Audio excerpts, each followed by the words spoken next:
Bonsoir, apporté ce soir sur la HMO-NP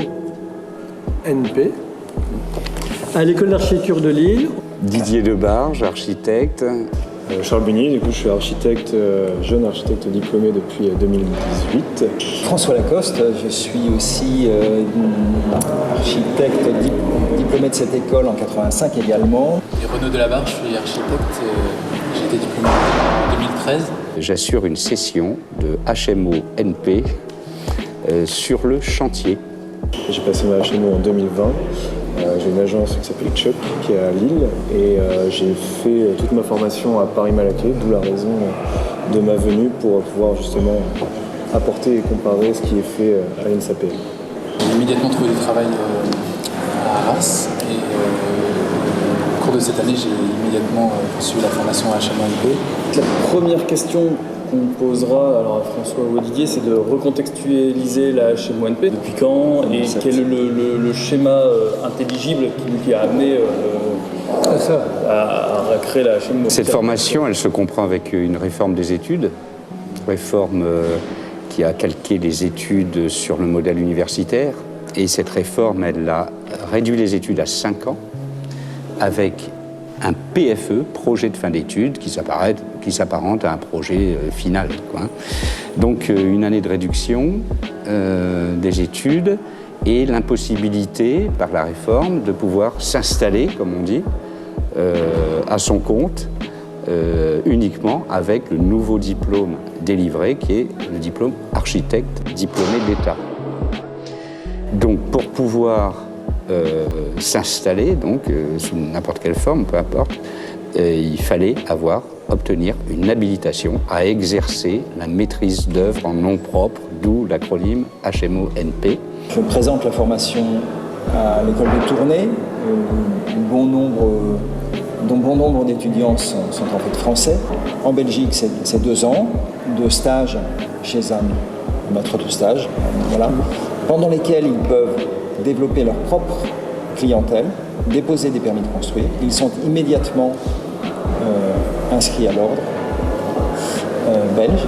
Et en revanche, ici, cette année d'habilitation qui est plutôt resserrée sur 9 mois, c'est une formation en alternance qui suppose un emploi, CDD, CDI, au choix, mais réellement un emploi et non pas un stage. Moi, je dois reconnaître qu'au début, quand la HMO existait, je ne comprenais pas le fait que ça soit l'école, en tant qu'école, qui fasse un diplôme professionnalisant. Et avec le recul et le temps, j'ai compris ce que tu disais par rapport à la pédagogie, qu'il y avait en fait pour moi une plus-value, que ça soit l'école qui fasse ça, plutôt qu'un travail d'une agence où tu serais noyé dans le quotidien. Il faut dire que les textes ministériels, les décrets d'application, ne sont pas extrêmement diserts sur la question. Ce qui est sûr, c'est que nous, on s'est dit, si on le confie à une école, c'est parce qu'il y a pédagogie, sinon on le ferait un centre de formation professionnelle, professionnalisante, compétent. S'il y a pédagogie, ça veut dire qu'on va remettre dans cette formation l'apprentissage de connaissances, de compétences, et je dirais même aussi aujourd'hui de savoir-être. Savoir-être avec tout le contexte très, très complexe de notre métier. C'est toute la plus-value de la HMO en France, parce que avant d'ouvrir mon agence, j'ai travaillé en Suisse, chez Christian Antenbein. On était avec beaucoup d'Allemands. Et leur système est complètement différent, puisque eux n'ont pas vraiment l'appui d'une école pour pouvoir s'inscrire à l'ordre. L'avantage, au moins, de la HMO, c'est le cadre, qui permet aussi, je pense, d'avoir une espèce de quantification, une rationalisation des données à connaître pour pouvoir justement s'inscrire. Je pense que ça fait vraiment une différence, en tout cas, je pense, par rapport à d'autres pays. La plus-value de l'école par rapport à la formation HMO, c'est aussi d'amener une prise de recul essentielle sur la pratique qui se passe en agence. On tient un ADE qui était embauché dans une agence dans laquelle il se passe telle ou telle pratique.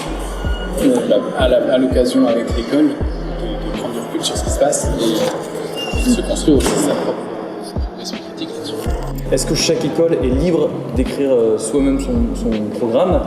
Évidemment, il y a un cadre national avec un arrêté qui définit les grands chapitres, c'est-à-dire la responsabilité et les risques de la profession, la gestion de l'entreprise d'architecture, le contexte réglementaire, voilà, et un regard critique sur l'exercice de la profession. Voilà. À partir de là, chaque école est effectivement libre de définir de quelle manière elle va organiser sa formation autour de ces thèmes-là. Nous, ici, on a choisi plutôt de faire sur un temps court, c'est-à-dire que en fait, c'est 9 mois, pendant lesquels il y a les 6 premiers mois, une session théorique par mois, et ensuite, les 3 derniers mois sont consacrés à la finalisation de l'écriture du rapport d'habilitation, la préparation de la soutenance à l'oral, et donc en un an, maxi, c'est bouclé. La formation est habilitée par le ministère tous les 2 ans maintenant. Assez rapidement, les thématiques se sont dégagées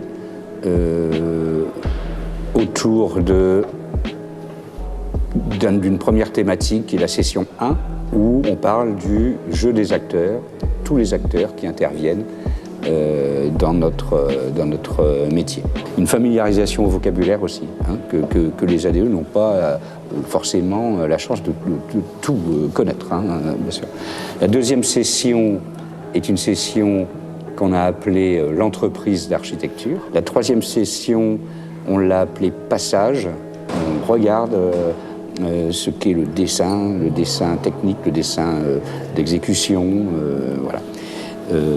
Avec curieusement quelque chose d'assez philosophique dans l'approche. Dans le fond, on n'est pas simplement dans une application de règlement ou de code, hein, mais qu'il y a une pensée technique dans l'adresse.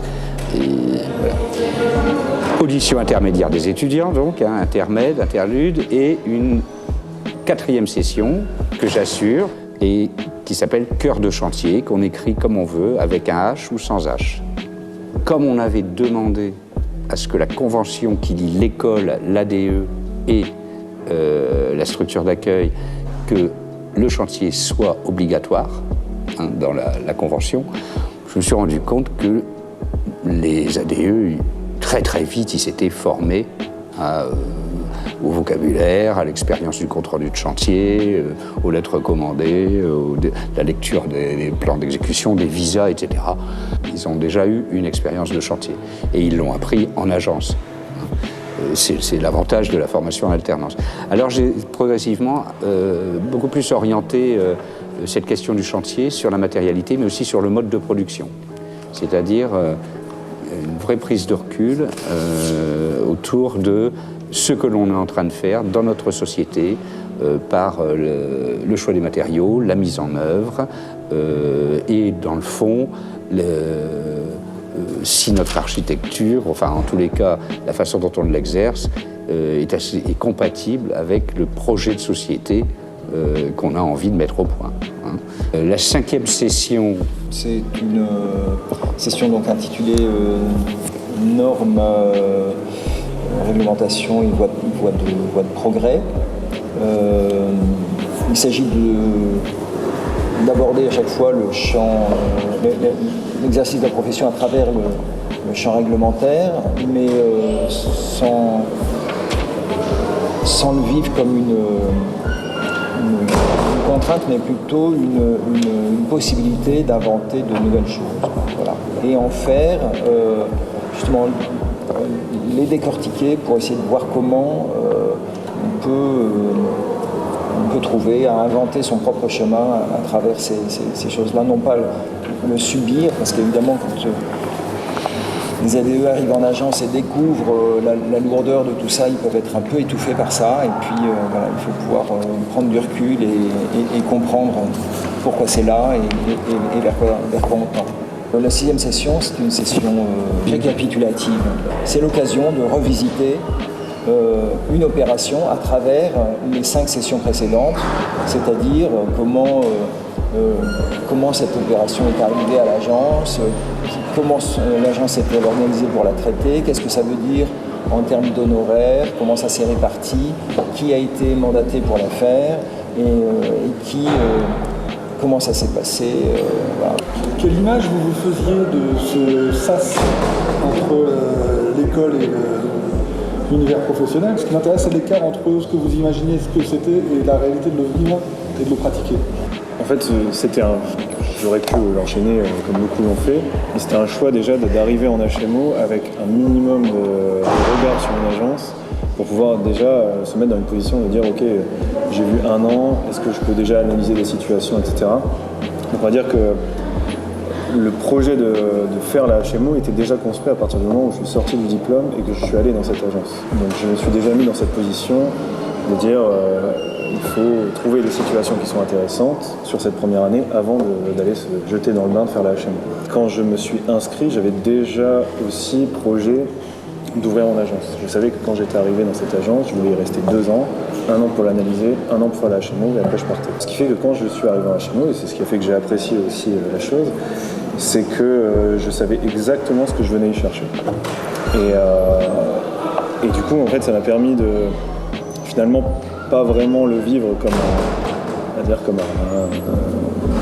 retournement, disons, par rapport à la vision que j'avais du métier, mais plutôt comme une continuité d'un projet qui est de dire ok, maintenant je sais que dans 1 an je vais ouvrir mon agence, qu'est-ce que je fais, qu'est-ce que je dois connaître, et ça permet aussi de le faire avec beaucoup plus de motivation, puisque forcément je connais plein de gens qui l'ont enchaîné et qui sont arrivés en même temps dans le monde du travail et qui ont, pour être tout honnête, la moitié d'entre eux l'ont pas eu, parce qu'en fait ils ont pas vraiment fait la HMO avec un projet construit, ils l'ont fait pour dire de la faire. Et ça, je pense que c'est une erreur fondamentale, parce que, en tout cas, d'un point de vue du programme, c'est assez similaire pour Malaquais. Mais dans les faits, quand on arrivait dans cette HMO, on se mettait déjà dans une position de dire si on le fait, c'est pour ouvrir une agence. Chaque école a son propre programme et son propre système de HMO. Mais comment l'école choisit les futurs candidats HMO? Il n'y a pas de numerus clausus. On demande simplement que... donc il y a le cadre réglementaire qui est un contrat de travail qu'on a ajusté avec une convention de collaboration avec un architecte dès lors que les gens sont en auto-entrepreneurs, puisque c'est un statut qui se développe beaucoup, surtout avec nos impétrants belges. Et on demande explicitement que le tuteur ou ce collaborateur assure la DE qu'il pourra exercer toutes les missions de maîtrise d'œuvre et être en chantier. Ça, c'est indispensable. L'évaluation, en fait, elle porte beaucoup sur cette prise de recul et sur cette capacité à tenir des situations complexes parce qu'elles ont été correctement analysées et que les faits, l'expérience décrite dans les rapports de soutenance confirmés à l'oral nous permettent de regarder si le problème a été bien posé, si les décisions ont été bien prises, et pas simplement d'un point de vue technique ou réglementaire, mais on évalue aussi la façon dont le recul est pris. Est-ce qu'il y a une ressource, en tout cas un guide, qui suit les futurs HMO, en tout cas les diplômés, a posteriori du diplôme? Parce que, par exemple, à Malaquais, on a un livre qui est produit par Isabelle Chenot et Michel Poussampès, qui s'appelle « Profession architecte » et qui est finalement, on pourrait dire, l'ensemble des cours repris dans un livre, pas forcément de manière beaucoup mieux écrite et beaucoup plus didactique, mais qui est, je pense, vraiment une bible. On essaye globalement, avec nos nuances, nos sensibilités différentes des 6 responsables de session, d'avoir les sessions les plus interactives possibles, c'est-à-dire de faire remonter l'expérience des ADE, de leur mise en situation professionnelle, justement pour prendre un peu de recul. C'est-à-dire qu'on n'est pas du tout dans le cours magistral. Donc on a des conducteurs. Moi, je donne une bibliographie assez costaud. Je donne des textes en préparation, des textes à lire, afin que les ADE arrivent dans ma session avec une espèce avec quelque chose en tête. Et à ce moment-là, ils font un commentaire de 10-15 lignes qu'on va analyser en disant voilà. Puis après, j'ai des invités qui, eux, font un exposé spécial.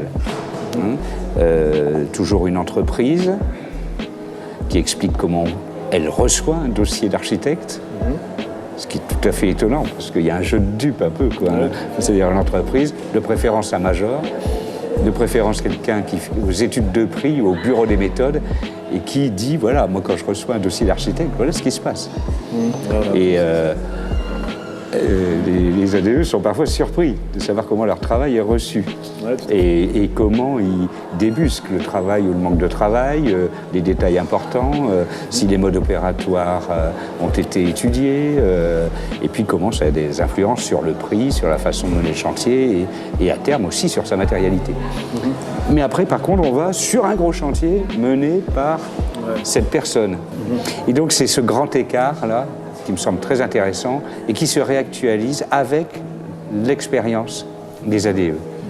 Pour compléter, ça enrichit aussi, enfin, c'est pour revenir sur le côté interactif des sessions, c'est que ça permet aussi non seulement d'avoir sa propre expérience, de la remettre en question et aussi d'avoir toutes les expériences des autres. Ça permet aussi de rentrer dans l'écriture et de faire émerger tout doucement, comme le texte, c'est des thèmes assez libres. De toute manière, on parle du chantier, d'un chantier, on peut tout faire dedans. On peut aussi soi-même rentrer un tout petit peu en introspection et voir qu'est-ce qui travaille sur le chantier, qu'est-ce qui travaille sur la structure de la scope, etc. Et du coup, amorcer tout doucement aussi le travail de mémoire, parce que d'une certaine manière, une fois qu'on a écrit 6 fois un travail assez conséquent de 4 à 6 pages, d'une certaine manière, le mémoire il est dedans. Effectivement, les étudiants cherchent un angle d'attaque qui leur est propre et qu'à partir d'un ou deux fils, ils puissent remonter un peu toute l'histoire, tout au moins une grande part du métier et de ce qui les préoccupe, parce que leur projet professionnel doit leur ressembler aussi. Ça, c'est extrêmement important. C'est des gens qui sont amenés à problématiser avec leur sensibilité dans un cadre très réglementé, dans le fond. C'est un peu ce grand écart, là, cette mise en perspective. Et en fait, le plus difficile, c'est comme disait Brecht, de leur faire comprendre que la théorie est une forme d'exercice de la pratique, dans le fond. Il n'y a pas de dogme. Enfin, on essaye, autant que faire se peut, avec un peu de recul et d'éthique. En revanche, il est très souvent, enfin, en tous les cas, chez moi, il est très souvent question de doctrine.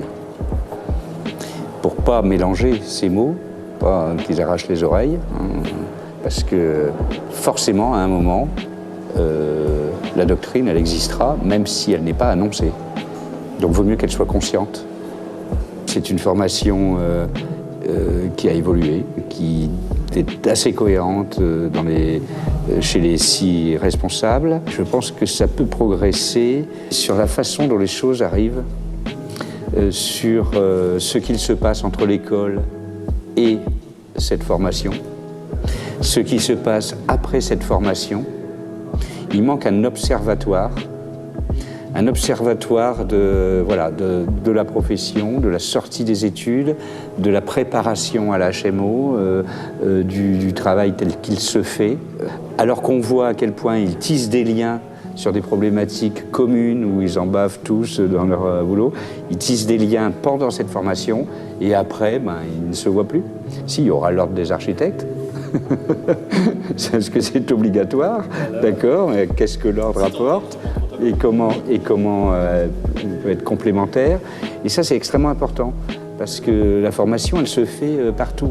tout le temps sur le terrain. Elle ne se fait pas uniquement dans une session, uniquement dans un cours. Voilà. Et on pourrait aussi réfléchir ensemble à voir comment la formation obligatoire qui est imposée par notre ordre puisse échanger avec cette formation singulière. Ce qu'on pourrait rajouter, c'est sans doute en effet un lien qui est très ténu et qui ne fonctionne pas. C'est la relation aux agences.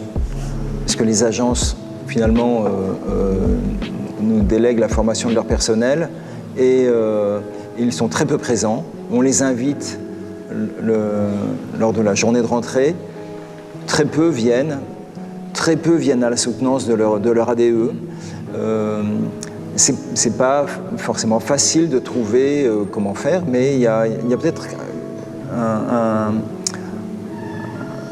une recherche à faire pour améliorer ça. Mais surtout, au-delà de la formation, c'est l'entrée dans le métier, voilà, les relations qui peuvent perdurer ensuite. Ça, c'est, à mon avis, c'est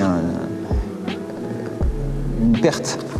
La réalité, c'est que sorti de la HMO, c'est pas parce qu'on a bien compris, bien écouté ce qu'on nous avait dit et bien moulineau du cerveau d'une certaine manière que derrière, il n'y a pas des écueils, que derrière, il n'y a pas des difficultés, que derrière, il n'y a pas des choses difficiles à vivre. Et en réalité, au-delà de l'ordre, dans ce qu'il est capable de faire, il y a quand même peu de personnes vers qui on peut se tourner et peu de personnes pour échanger sur tiens voilà, il m'arrive ça, qu'est-ce que t'en penses, etc. etc. Enfin, d'une certaine manière, une sorte de parrainage un peu sur le temps long, je ne sais pas comment ça pourrait se passer, mais sorti de cette HMO, je veux dire, on invite quand même des jeunes à s'installer. Je veux dire, j'en suis conscient maintenant, c'est quelque chose d'incroyable, d'une certaine manière, presque fou. Donc un espèce de parrainage, ouais, ce serait pas peut-être une solution ou je sais pas, quelque chose comme ça. Du coup, je voudrais plutôt conclure sur une critique positive parce que je pense que c'est un moment qui est intéressant, qui est essentiel pour bien construire son projet professionnel et surtout pour être l'architecte qu'on a décidé de vouloir être dans le futur. L'HMONP, l'habilitation à la maîtrise d'œuvre en nom propre, en son nom propre, en fait, ça, pour moi, ça permet simplement, une fois sorti, une fois diplômé des 5 années d'études, juste de pouvoir assumer la signature d'un permis ou d'un projet en son nom propre. C'est-à-dire on en endosse la responsabilité et on le suit intégralement. C'est une année de formation professionnelle en alternance qui permet aux diplômés en architecture de pouvoir exercer en toute responsabilité leur métier. La HMONP, pour moi, c'est juste une manière de construire son projet professionnel et de façon tout simplement pragmatique de s'inscrire à l'ordre. La HMO, c'est surtout une formation qui permet d'aborder moult questions sur le métier, pas seulement sur la profession, mais sur le métier. Questions qu'on n'arrive pas forcément à avoir dans la formation de tronc commun et qui n'est, dans le fond, assez distante de la réalité professionnelle.